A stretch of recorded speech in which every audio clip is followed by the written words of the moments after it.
جماعت اہل سنت پاکستان کراچی کے امیر علامہ سید شاہ عبدالحق قادری نے کہا ہے کہ اولیاء کرام کی تعلیمات ہمیشہ سے عوام کے لیے ہدایت، محبت، اخوت اور روحانی روشنی کا ذریعہ رہی ہیں۔ انہوں نے نہ صرف دین اسلام کے پیغام کو عام کیا بلکہ عملی کردار، اخلاقی اصلاح، باہمی محبت اور انسان دوستی کا درس دے کر لاکھوں دلوں کو فتح کیا۔ انہوں نے میمن مسجد میں برصغیر پاک و ہند کے عظیم صوفی بزرگ، مبلغ اسلام اور روحانی پیشوا حضرت علی بن عثمان الحجویری المعروف حضرت داتا گنج بخش کے 982 سالانہ عرس مبارک کی مناسبت سے خطاب کرتے ہوئے کہا کہ حضرت داتا گنج بخش کی شخصیت علم، روحانیت اور انسان دوستی کا عملی نمونہ ہے۔ ان کی تعلیمات نے برصغیر میں اسلام کے پیغام محبت کو عام کیا۔ انہوں نے کہا کہ صوفیاء کرام کی تعلیمات ہمیں باہمی اخوت، رواداری اور برداشت کا درس دیتی ہیں، جو آج کے دور میں بہت اہم ہے۔ ان کا کہنا تھا کہ موجودہ دور میں جہاں معاشرہ نفرت اور عدم برداشت جیسے مسائل کا شکار ہے، وہاں صوفیاء کرام کی تعلیمات از حد اہمیت اختیار کر چکی ہیں۔ صوفیاء اپنے اعلیٰ اخلاق، حسن سلوک، عفو و درگزر اور خدمت خلق کے ذریعے لوگوں کے دلوں کو جیتا۔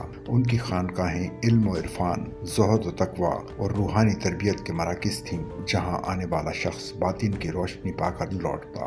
حسینی الائنس کے زیر اہتمام فکر رضا دفاع اہل سنت کانفرنس اتوار 17 اگست بعد نماز عشاء مرکز اہل سنت میمن مسجد مصلح الدین گارڈن میں منعقد ہوگی، جس میں امیر جماعت اہل سنت علامہ سید شاہ عبدالحق قادری خصوصی خطاب فرمائیں گے۔ سچل نیوز نیٹ ورک کی ویڈیوز میں خوش آمدید۔ ناظرین، ویڈیو سے متعلق اپنی قیمتی رائے کا اظہار کمنٹ باکس میں ضرور کریں اور چینل کو سبسکرائب کریں۔